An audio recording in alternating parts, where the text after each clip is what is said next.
या लघुपटातील मुख्य कथा आणि घटना काल्पनिक असून त्यांचा कोणताही जिवंत अथवा मृत व्यक्तींशी थेट संबंध असल्यास तो निव्वळ योगायोग समजावा। सुप्रसिद्ध लेखिका डॉक्टर आदरणीय अनुजा मॅडम आणि पुणेभूषण डॉक्टर पंडित रवींद्रजी यादव यांचे जीवन कार्य, सामाजिक योगदान आणि संस्कारांचा प्रसार करण्याचा हेतू हा पूर्णपणे वास्तववादी आहे। कला आणि साहित्याच्या माध्यमातून लहान मुलांवर सुसंस्कार घडवणे, समाज उपयोगी कार्याचा संदेश घराघरात पोहोचवणे हाच या लघुपटाचा मुख्य उद्देश आहे।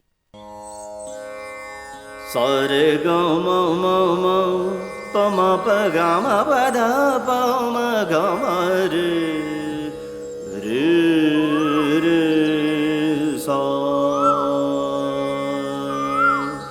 मंगल मंगल दिन आयुरी मंगल मंगल दिन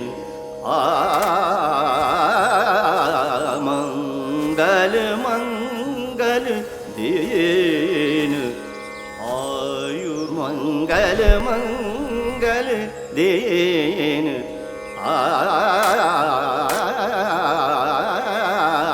मंगल मंगल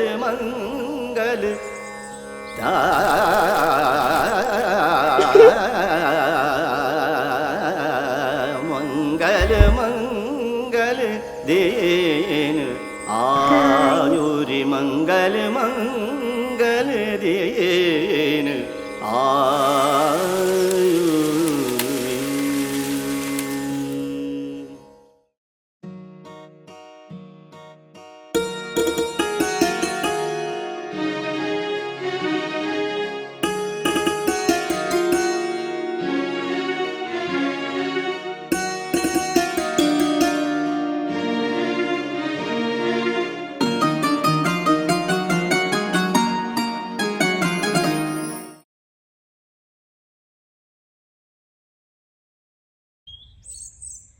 सर काय निसर्गयुक्त वातावरण आहे।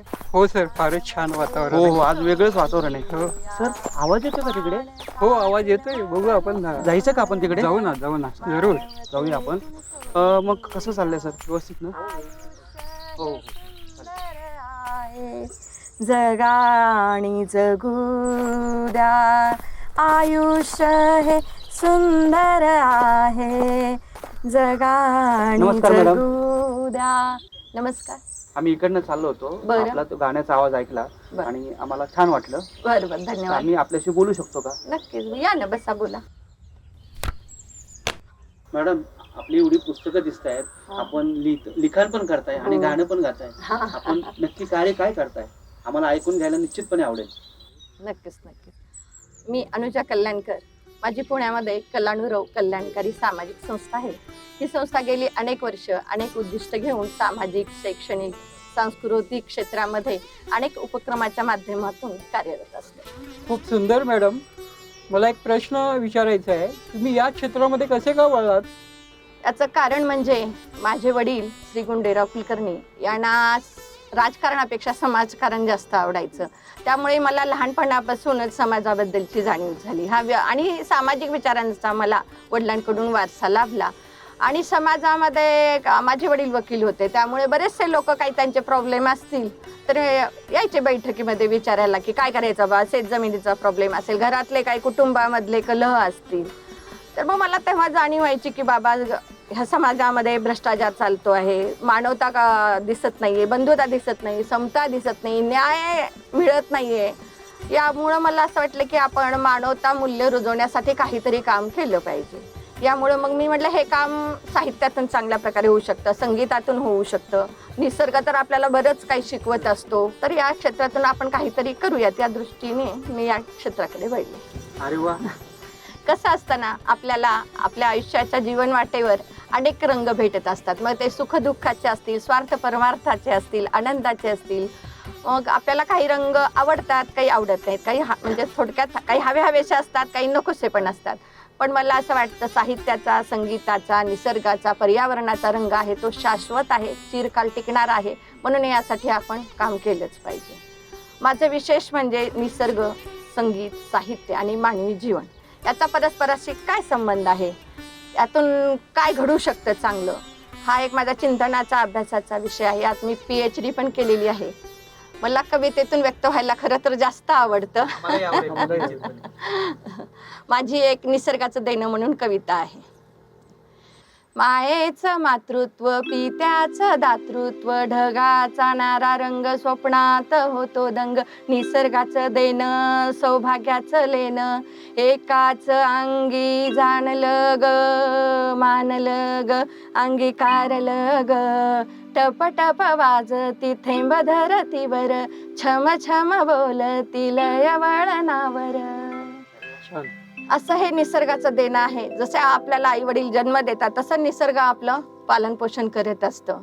पूर्वजांनी झाड लावलं म्हणून आज आपण फळे खात आहोत. तर मला असं वाटतं की प्रत्येकाचं कर्तव्य आहे, प्रत्येक सुज्ञ नागरिकाचं कर्तव्य आहे की प्रत्येकाने समाज उपयोगी पुढील पिढीसाठी कार्य केलं पाहिजे. आपलं पुणे हे विद्येचं माहेरघर आहे, कलेचं माहेरघर आहे, ही ज्ञानियाची भूमी आहे. तर ही आपली भारतीय संस्कृती आपण जपलीच पाहिजे असं मला खूप वाटतं. खरंच छान. पण हे कार्य एकट्या दुकट्याचे नाही, तर साऱ्यांनी मिळून हे कार्य केलं पाहिजे, हा वसा घेतला पाहिजे. आणि नुसतं प्रबोधन करून उपयोग नाही, तर हे कार्य कृतिशील झालं पाहिजे असं मला वाटतं. मॅडम, आपल्या संस्थेचे दिवाळी अंक पण प्रकाशित होतात का? हो, आमचं अनुरोध प्रकाशन आहे, त्याद्वारे आम्ही दरवर्षी दिवाळी अंक काढत असतो. दिवाळी अंक काढण्याची भूमिका काय आहे, तर ज्येष्ठांचे विचार समाजापर्यंत पोहोचवणे, विचारवंताचे विचार समाजापर्यंत पोहोचवणे आणि नवोदित लेखकांना चालना देणे. आणि दुसरी भूमिका म्हणजे माझं जेव्हा लेखन प्रकाशित झालं सुरुवातीला, तेव्हा मला खूप आनंद झाला, प्रेरणा मिळाली. हीच प्रेरणा इतर लेखकांना मिळावी या उद्देशाने आम्ही दिवाळी अंक चालू केलेला आहे. आणि अजून एक दुसरा संस्थेचा उपक्रम म्हणजे आम्ही दरवर्षी अनुरोध पुरस्कार देतो. याचा उद्देशही असाच आहे की मला अनेक पुरस्कार मिळाले, मला प्रोत्साहन मिळालं कार्य करण्याचं. तर हेच प्रोत्साहन इतर कलाकारांना, समाजकार्य जे करतात, प्रत्येक क्षेत्रातल्या लोकांना प्रेरणा, प्रोत्साहन मिळावं यासाठी आपण पुरस्कार देतो. याबरोबरच आपण अनेक विषयावर चर्चासत्र चालू करतो, कवी संमेलनं घेतो. आणि आता एक उपक्रम आता मी नवीन पुढे चालू करणार आहे, तो देहदानाचा. देहदानाविषयी जनजागृती करणे. आपण ही समाजाचं देणं लागतो या भावनेतून हे आमचं कार्य चालू आहे. अरे वा. अरे वा मॅडम, आपले विचार खूप महान आहेत. धन्यवाद. आज खऱ्या अर्थाने आम्हाला एका विचारवंताची भेट झाली, हे आमचं भाग्य आहे. धन्यवाद. धन्यवाद. मॅडम, आमच्याकडे शहरामध्ये सांस्कृतिक महोत्सव होत असतात. त्या महोत्सवामध्ये आपलं हे कार्य पोचावं, त्याचा फायदा लोकांना व्हावा अशी आमची खूप इच्छा आहे. तर त्या कार्यक्रमामध्ये आपण प्रमुख पाहुणे म्हणून आलाच तर आम्हाला खूप आनंद होईल. नक्कीच येईन, तुम्ही जरूर कळवा. सर, आपण आपल्या सांस्कृतिक महोत्सवाच्या प्रमुख पाहुणे म्हणून अनुजा कल्याणकर मॅडम यांना बोलवतोय. तर अशी कल्पना आपल्या वरिष्ठांना द्या. हो जरूर. मी आत्ताच्या आता फोन करतो आणि आपल्या वरिष्ठांशी बोलून घेतो याबाबत. हे माझं कार्ड, मला नियोजन, वेळ, दिवस कळवा. नक्की कळवतो मॅडम. धन्यवाद. धन्यवाद मॅडम. धन्यवाद. धन्यवाद.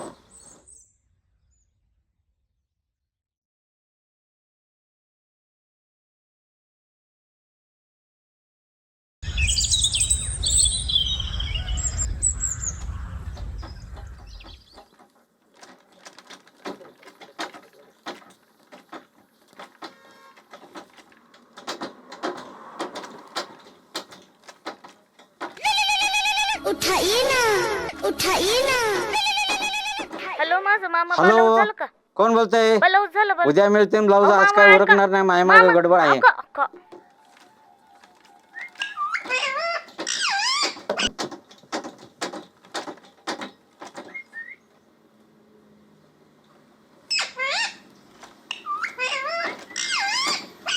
ए गप रे बाबा, ए तिकडे जा रे, डोक्याला ताप दिला या लोकांनी राव. माझं काम उरकाना काय ना. आओ काय चाललंय तरी काय तुमचं? काम करतोय. अहो 2 डोळे पुस्तकात उपकलेत आणि 1 हात मशीनवर. मग दोन्ही काम एका वेळेस करतोय ना बाबा मी. अहो गिरायकांनी तुम्हाला पॅन्टी शिवायला कापड दिले, त्याची काय तुम्ही गोदडी शिवणार का? नाही, ब्लाऊज शिवणार. पण त्या पुस्तकात एवढं लिहिलंय तरी काय? माणसानी माणसासाठी काहीतरी चांगलं करावं असं लिहिलंय त्याच्यामध्ये. बर आता या माणसासाठी घरातलं एखादं काम करा. हे काम तसली तुम्ही करायची बाया माणसांनी. काय काम आहे? मला तेवढ्यासाठी आणलंय का? घरात सकाळपासून दूध नाही, चहाचा थेंब बी माझ्या पोटात गेला नाही. मी काय दूध पिऊन आलो का? हे घ्या पैसे, पाण्याच्या दुकानात जाऊन अर्धा लिटर दूध घेऊन या. आज जर तुम्ही दूध आणलं नाही तर ते पुस्तकच तुम्हाला उकळून छान देईन. अरे बापरे, हा दे तुझ्या पुढे. जातो बाई, जातो. आणि पुस्तक तर घेऊन जाऊ देच मला सांगा. आओ जरा पुस्तकाचा पैसे प्रचार पिशवी करते. घेऊन जा नीट. आप्पाच्या दुकानातून दूध घेऊन येतो, ह्या बाईला पण दूध देऊन टाकतो. जातो जातो प्रसार करतो पुस्तकाचा प्रसार.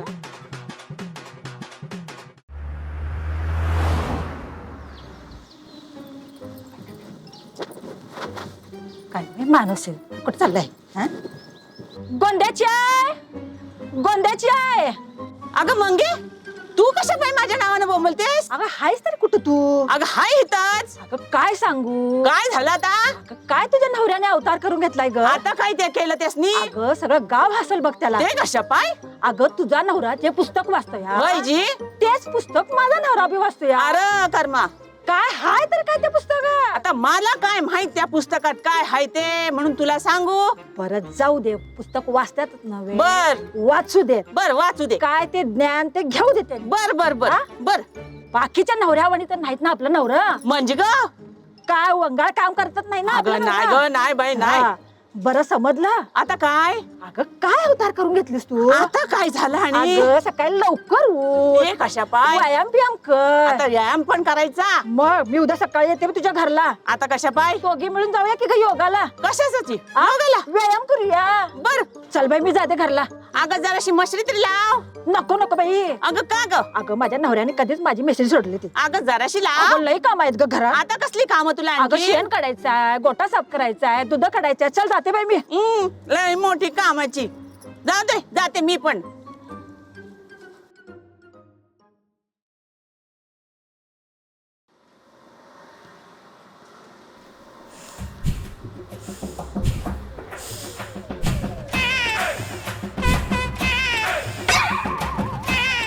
हो आणि आप्पा, अहो हे रस्त्यात काय करतस? अरे मी योगा करतो रे. हे तोंडावर आडवा काय ठेवून घेतलंय? अरे ऊन येतं तोंडावर म्हणून थोडं झाकलं रे. तर माझं सोड रे, तुझं माझ्याकडे काही काम ते बोल रे. आप्पा 1 लिटर दूध पाहिजे. अरे या पुस्तकामध्ये एवढं काय आहे रे? माणसानी माणसासाठी काहीतरी चांगलं करावं असं शुद्ध विचार आहे ती. आणि असं या शुद्ध विचारासारखं 1 लिटर पांढरं शुभ्र दूध द्या अण्णा मला. दूध पाहिजे का तुला? हो. जा आतलं फ्रीज मधलं घे जा बरं तुझा. एका चातुर नार करके शिंगार मेरे मन के द्वार घुसत जात रे. एका चतुर नार करके शिंगार मेरे मन के द्वार घुसत जात रे. एक चतुर नार करके श्रृंगार मेरे मन के द्वार घुसत जात रे. मेरे के श्रृंगार मेरे मन के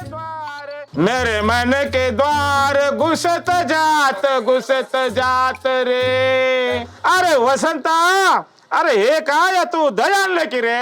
अरे तुला दूध पाहिजे ना? दूध पाहिजे आप्पा. अरे वसंता, पुस्तक पाहिजे वेडा झाला की रे तू पार? अरे आप्पा, या पुस्तकानं माझं मन उजळलंय. या पुस्तकाच्या मुळे सगळं वेड पण निघून गेलंय. आणि हे पुस्तकाचं प्रकाशित पुण्याच्या एका संस्थेकडून झाले. आणि ते साक्षात शब्द अनुजा कल्याणकर मॅडम यांचं आहे. ती उद्या खूप मोठा सोहळा आहे पुण्याला. मी आज निघणार आहे, तू येतोयस का? चल तू चल पुढे, मी आलोच बघा माग. अरे वसंता, अरे दूध तर नाही की रे? अरे थांब मी तुला दूध आणतो. गायचं आणू का म्हशीचं आणू रे? म्हशीचा घेऊन या, म्हशीचा आणा. हे घे दूध बघा आणि निघ बघू एकदाचा. अरे वसंता, अरे पैसे तरी दे की रे. का ते पैसे तुझ्या पुण्याच्या संस्थेकडून वसूल करू रे, का गोंद्याच्या आईकडून पैसे घेऊ रे? अरे वसंता, ऐक की रे, माझ्यासाठी पण एक पुस्तक आण की रे. बघा, पैसा म्हणले की पुढं चाललंय आणि पुस्तक म्हणले की माग बघतया.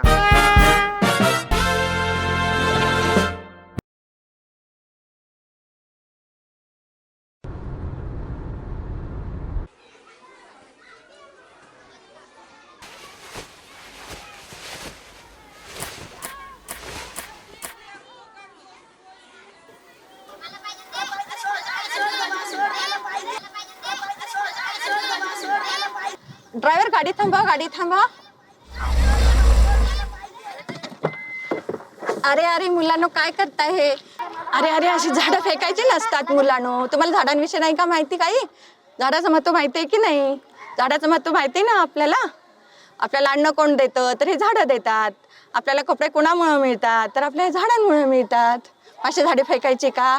तर झाडांना धन्यवाद द्यायचं, झाडं लावायची, झाडं जोपासायची. तशी झाडं पण साऱ्या विश्वाला अन्न वस्त्र निवारा देत असतात. म्हणून आपल्याला झाडं वाढवायची, त्यांना जोपासायची. बरं का? सॉरी मॅडम, आमच्या मुलांनी काही त्रास दिला का नाही मॅडम? नाही, अजिबात नाही. जाताना मुलं ही झाडं घेऊन ओढाओढी करत होते, म्हणून मी इथे थांबले. माझे आपोआप मी इकडे वळले. याचं कारण असं आहे की आमची कल्याणवैरव संस्था आहे, त्याचा एक अत्यंत महत्वाचा उपक्रम म्हणजे जीवसृष्टीच्या कन्या संगोपन मिळून करूया वृक्षारोपण, असा आमच्या संस्थेचा उपक्रम आहे. त्यामध्ये झाडं लावणे, झाडांची निगा राखणे, त्याची जोपासना करणे हे काम चालू असतं. बरं, पण त्यामुळे मी आपोआप इकडे ओढल्या गेली की.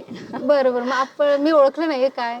मी अनुजा कल्याणकर. अरे अरे अरे ओ मॅडम, आमची मुलं आहेत ना मॅडम, तुमचं बरं गाणं काय म्हणताय? अरे वा, नक्की मस्त, मॅडम. मस्त. पर्यावरणाचे Thank जे you. गीत आहेत ना मॅडम, अच्छा, ते म्हणत धन्यवाद. असतात. हो. निसर्गाचं देणं.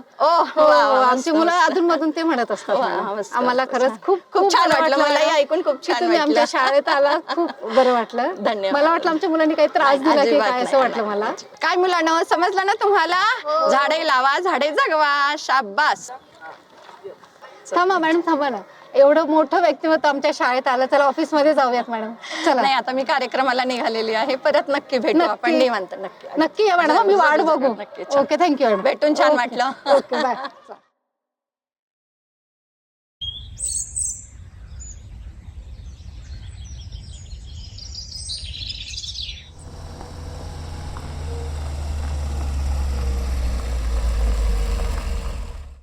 मॅम, उद्याच्या कार्यक्रमासाठी आयोजकांचा फोन येतोय. ओके. हॅलो. हा हा, येतोय. हो, पोचते. उद्या आम्ही नक्की पोचतोय. येतोय. हा, ओके, बाय.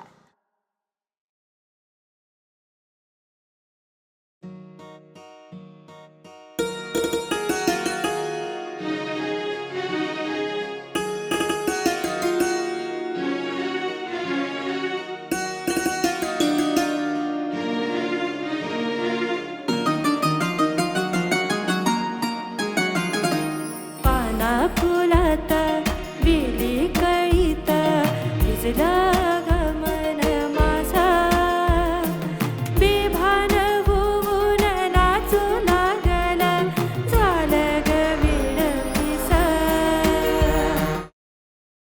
अरे ऐक ना, हे गाणं आहे ना, इतकं सुंदर लिहिलंय ना कवयित्रीने, म्हणजे मी काय सांगू, इतकं छान लिहिलंय. आजकाल म्हणजे असं आहे ना, आपल्याला सगळे गोंधळ असे गाणे असतात, त्यात असं सुंदर गाणं ऐकायलाच मिळत नाही. तू फक्त एकदा ऐक हे गाणं, तू ऐक.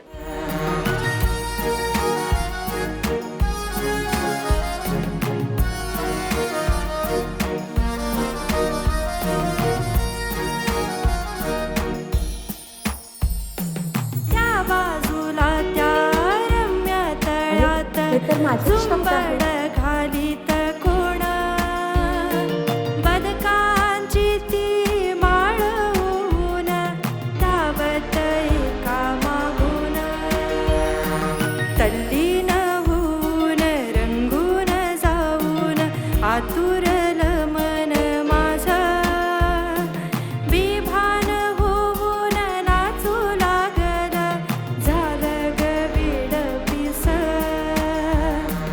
झालं ग विडपिस, झालं ग विडपिस.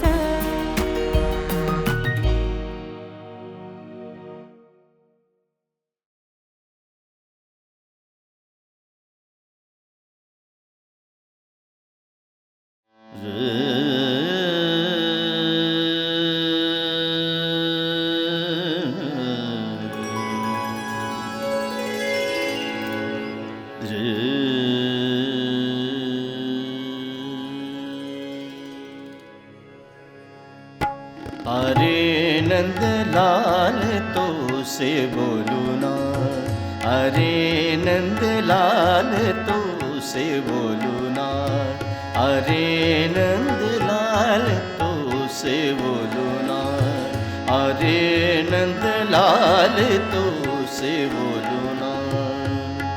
चोरी करत माखन खाया चोरी करत माखन खाया चोरी करत माखन खाया चोरी करत माखन खाया अरे नंदलाल तो से बोलो ना अरे नंदलाल तो से बोलो ना अरे नंदलाल तो से बोलो ना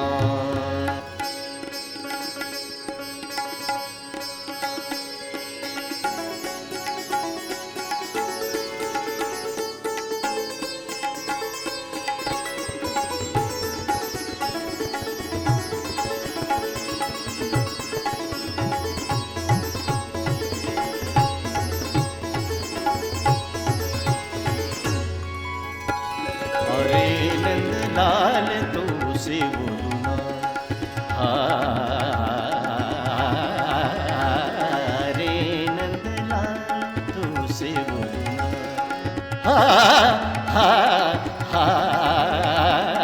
अरे नंदलाल तो से बोलो ना अरे नंदलाल तो से बोलो ना अरे नंदलाल मगजनी सा सा मगजनी सा सा गगसा मगसा नि सा ग मदन मदनी नि नि धनि सा नि सा सा सगसा नि सा नि धनि ध मगम सगसा नि सा नि धनि ध मगम गम धनि सा नि धनि सा सा गम धनि सा नि धनि सा सा गम धनि सा नि धनि सगसा नि सा नि धनि ध मगम सगसा नि सा नि धनि ध मगम गम धनि सा नि धनि सा सा गम धनि सा नि धनि सा सा गम धनि सा नि धनि सगसा नि सा नि धनि ध मगम सगसा नि सा नि धनि ध मगम गम धनि सा नि धनि सा सा गम धनि सा नि धनि सा सा गम धनि सा नि धनि गम धनि सा नि धनि सा सा गम धनि सा नि धनि सा सा गम धनि सा नि धनि गम धनि सा नि धनि सा सा गम धनि सा नि धनि सा सा गम धनि सा नि धनि सा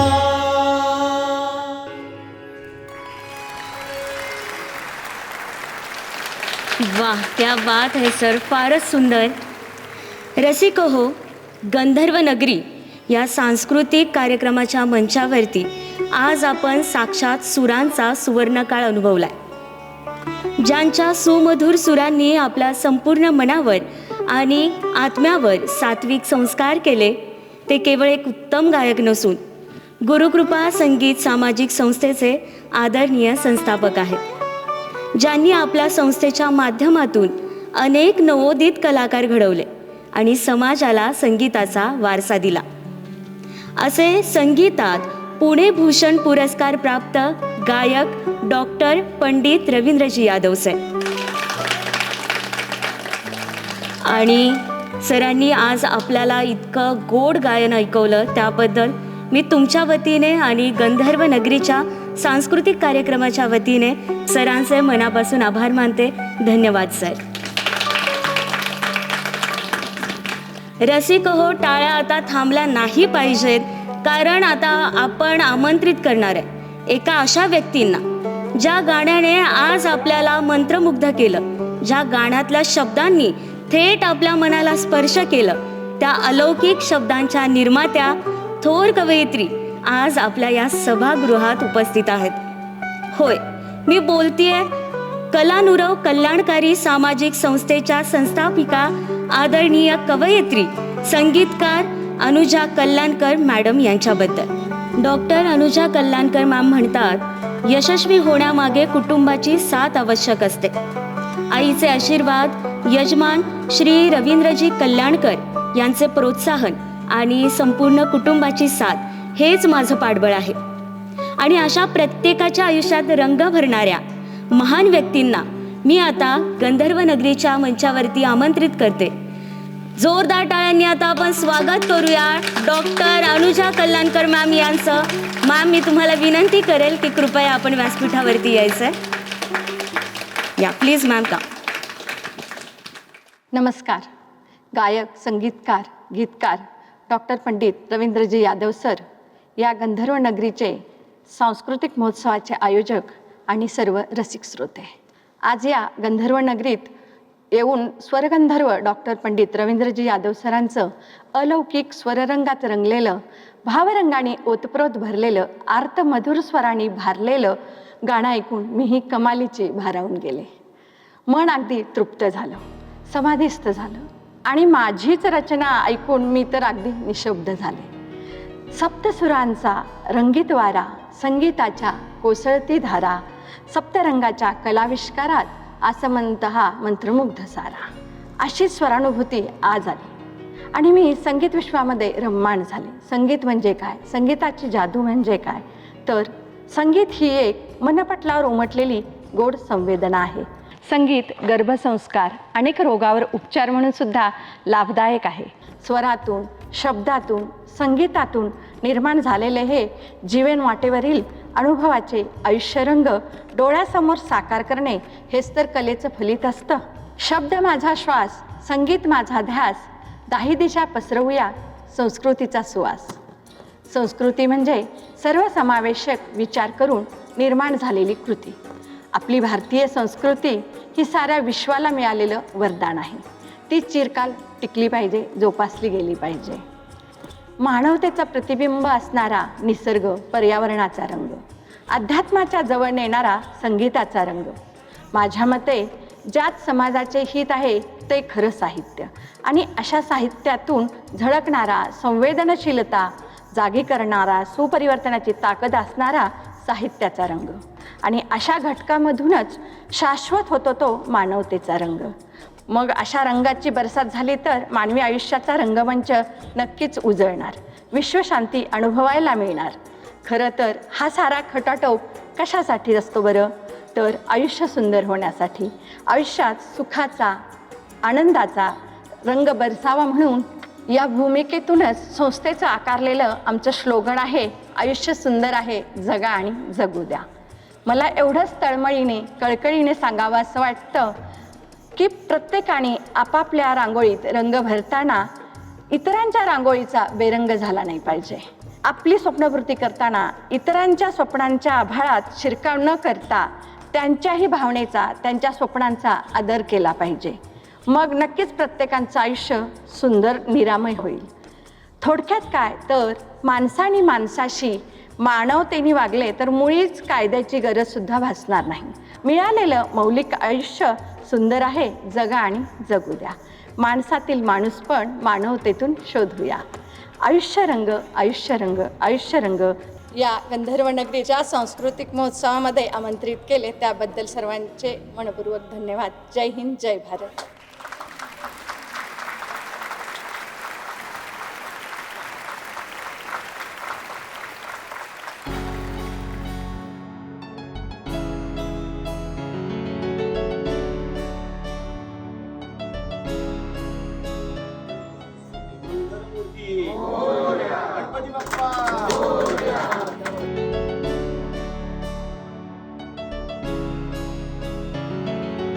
मनामनाचे सकल जनांचे जीवन उजळले येथे झाले एक संग. आयुष्यरंग, आयुष्यरंग, आयुष्यरंग, आयुष्यरंग.